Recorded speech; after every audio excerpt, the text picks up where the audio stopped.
స్త్రీలు గాయత్రి మంత్రం చదవవచ్చా అని అడుగుతున్నారు. అయితే సర్వగాయత్రి మంత్రం అని ఉంటుంది. అది అందరూ చేయవచ్చు అని చెప్తారు పెద్దలు. అయితే ఇవాళ ఈ గాయత్రి మంత్రాన్ని కూడా రింగు టోన్‌గా పెట్టుకోవటం, లేకపోతే గనక ఏదైనా ఒక వెహికల్‌కి హారన్‌లాగా అంటే మళ్ళా మన వెనకాలకి మనం వెళుతూ ఉంటే గనక అది సౌండ్ వస్తుంటుంది చూసారా దాన్ని? అంటే ఒక రకమైన సిగ్నల్ ఇవ్వటానికనమాట. అలాంటి వాటికి కూడా పెడుతున్నారు. అలాంటివన్నీ కూడా తప్పు అనే చెప్తారు. దోషమనే చెప్తారు పెద్దలు నిరాక్షేపణగా. అంటే ఎందుకని ఇట్లా ఏర్పాటు చేశారు? వివక్షత అంటే వివక్షత అని కాదక్కడ. సర్వగాయత్రి మంత్రము అందరూ చేసుకోవచ్చు. ముఖ్యంగా స్త్రీలు చేసుకునేటటువంటివి కొన్నున్నాయి. అవి చేసుకోవచ్చు.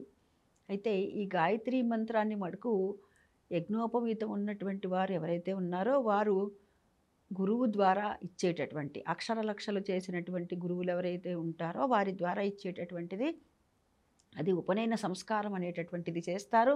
ఆ ఉపనయన సంస్కారం చేసినప్పుడు తండ్రి గురువుగా అక్కడ ఉండి తండ్రి ద్వారా ఆ మంత్రాన్ని ఉపదేశించడం జరుగుతుంది. అయితే ఎందుకు మరి ఆడవాళ్ళకంటే శరీర ఆకృతిని బట్టి ఈ గాయత్రి మంత్రం అనేటటువంటిది ఆడవాళ్ళకంటే కూడా మగవాళ్ళకి ఇవ్వటంలో ఉన్నటువంటి ఆంతర్యం ఇది. అయితే ఆడవాళ్ళు చేసుకునేటటువంటివి గాయత్రి మంత్రం వేరే ఉంటుంది. సర్వగాయత్రి మంత్రం అందరూ చేసుకోవచ్చు. దీన్ని మనం తెలుసుకుందాము. ఆ విధంగా చేద్దాము. ఆ గాయత్రి మాత వేదమాత యొక్క అనుగ్రహాన్ని మనందరము పొందుదాం. స్వస్తి.